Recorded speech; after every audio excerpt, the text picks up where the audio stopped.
pemahaman publik mengenai bidang jasa keuangan. Keempat, melindungi kepentingan konsumen jasa keuangan. Adapun sasaran akhirnya adalah agar krisis keuangan seperti yang terjadi pada tahun 1997 sampai 1998 yang lalu tidak terulang kembali. Menurut Undang-Undang Nomor 21 Tahun 2012 Bab 1 Pasal 1 Ayat 1, yang dimaksud dengan OJK adalah lembaga yang independen dan bebas dari campur tangan pihak lain, yang mempunyai fungsi, tugas, dan wewenang pengaturan, pengawasan, pemeriksaan, dan penyelidikan sebagaimana dimaksud dalam undang-undang ini. Pada dasarnya, undang-undang mengenai OJK hanya mengatur mengenai pengorganisasian dan tata pelaksanaan kegiatan keuangan dari lembaga yang memiliki otoritas pengaturan dan penguasaan terhadap sektor jasa keuangan. Diharapkan dalam dibentuknya OJK ini dapat dicapai mekanisme koordinasi yang lebih efektif di dalam menangani permasalahan yang timbul dalam sistem keuangan, sehingga dapat menjamin terjadinya stabilitas sistem keuangan dan agar adanya pengaturan juga pengawasan yang lebih terintegrasi. Industri lembaga jasa keuangan lainnya atau khusus berisi beberapa lembaga atau perusahaan yang dibentuk untuk didirikan untuk melaksanakan tugas dan misi yang bersifat publik. Umumnya berkaitan dengan upaya mendukung program pemerintah bagi kesejahteraan masyarakat. Lembaga atau perusahaan jasa keuangan tersebut adalah: yang pertama, lembaga atau perusahaan penjamin kredit, perusahaan penjaminan kredit. Penjamin kredit adalah badan hukum yang bergerak di bidang keuangan dengan kegiatan usaha pokoknya melakukan peminjaman kredit. Pembentukan lembaga atau perusahaan penjaminan kredit dimaksudkan untuk membantu usaha mikro kecil dan menengah dalam rangka mengakses pendanaan dari perbankan dan lembaga keuangan lainnya. Yang kedua, perusahaan penjaminan infrastruktur. Perusahaan penjaminan infrastruktur adalah persero yang didirikan untuk tujuan memberikan pinjaman pada proyek kerja sama pemerintah, badan usaha di bidang infrastruktur dengan cara penyediaan peminjaman infrastruktur. Yang ketiga, lembaga pembiayaan ekspor Indonesia. Lembaga pembiayaan ekspor Indonesia adalah lembaga yang secara khusus dibentuk untuk mendukung kebijaksanaan pemerintah dalam rangka mendorong program ekspor nasional. Pembentukan LPEI ini berdasarkan Undang-Undang Nomor 2 Tahun 2009 tentang Lembaga Pembiayaan Ekspor Indonesia. Yang keempat, perusahaan pembiayaan sekunder. Perusahaan pembiayaan sekunder perumahan adalah lembaga atau perusahaan yang dibentuk dengan tugas penyediaan fasilitas pembiayaan perumahan dalam rangka meningkatkan kapasitas dan keseimbangan pembiayaan perumahan yang terjangkau oleh masyarakat. Saat ini PT Sarana Multigria Finansial atau biasanya disingkat PT SMP adalah satu-satunya perusahaan pembiayaan sekunder perusahaan yang didirikan di Indonesia.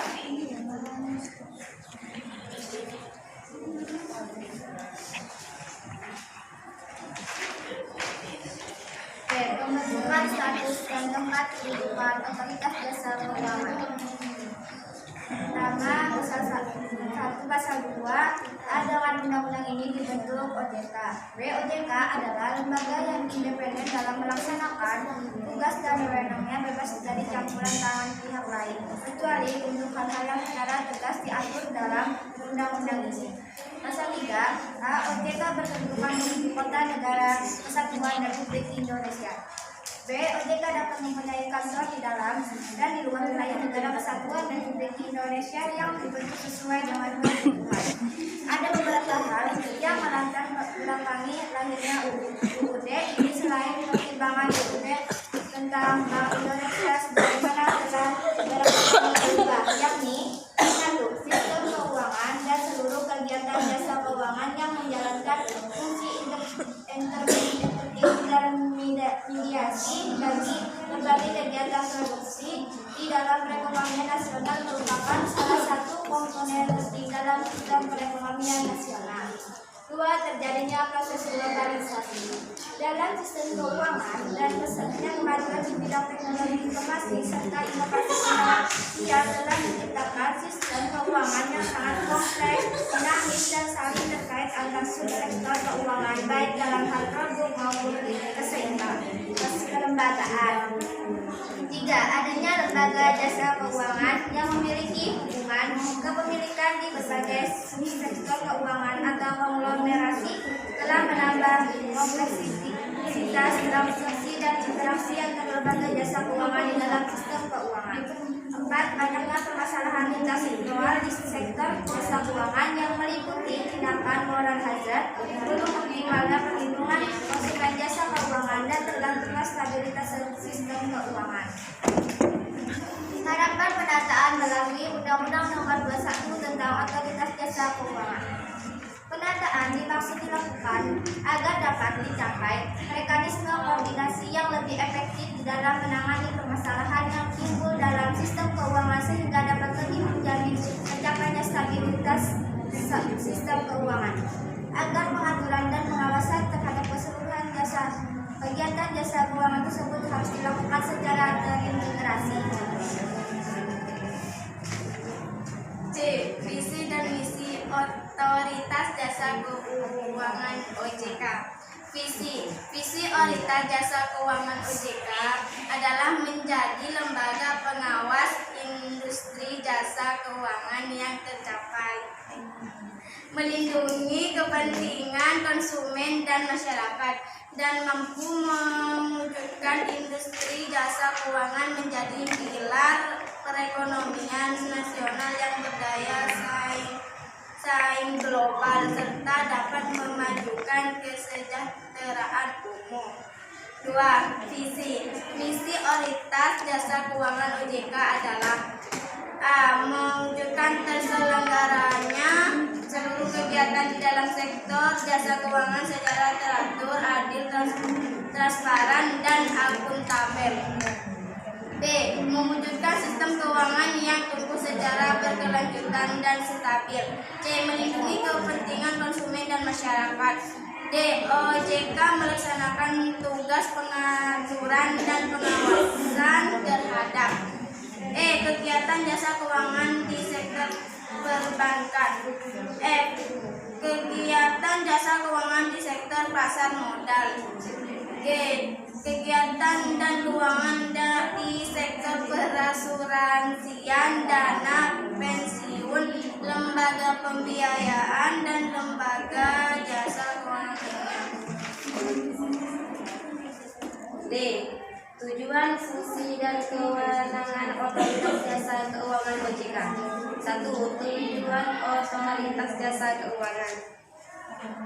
Otoritas Jasa Keuangan OJK dibentuk dengan tujuan agar keseluruhan kegiatan di dalam sektor jasa keuangan A. Terselenggara secara teratur, adil, transparan, dan akuntabel. B. Mampu mewujudkan sistem keuangan yang tumbuh secara berkelanjutan dan stabil. Dan C. Mampu melindungi kepentingan konsumen dan masyarakat. 2. Fungsi Otoritas Jasa Keuangan. A. Mengawasi aturan main yang sudah dijalankan dari Forum Stabilitas Keuangan. B. Menjaga stabilitas sistem keuangan. C. Melakukan pengawasan non-bank dalam struktur yang sama seperti sekarang. D. Pengawasan bank keluar dari otoritas BI sebagai bank sentral yang dipegang oleh lembaga baru. 3. Wewenang Otoritas Jasa Keuangan. Dalam melaksanakan tugas pengaturan, OJK memiliki beberapa wewenang yang bisa dilakukan. Wewenang tersebut antara lain adalah menetapkan peraturan pelaksanaan undang-undang, menetapkan peraturan undang-undang di sektor jasa keuangan, menetapkan peraturan dan keputusan OJK, menetapkan peraturan mengenai pengawasan di sektor jasa keuangan, menetapkan menentukan kebijakan mengenai pelaksanaan tugas OJK, dan menetapkan peraturan mengenai tata cara penetapan perintah tertulis terhadap lembaga jasa keuangan dan pihak tertentu, menetapkan peraturan mengenai tata cara penetapan pengelola statuta pada lembaga jasa keuangan, dan menetapkan struktur organisasi dan infrastruktur serta mengelola, memelihara dan menata usahakan kekayaan dan kewajiban, dan menetapkan peraturan mengenai tata cara pengenaan sanksi sesuai dengan ketentuan peraturan perundang-undangan di sektor jasa keuangan. Sekian hasil presentasi dari kami.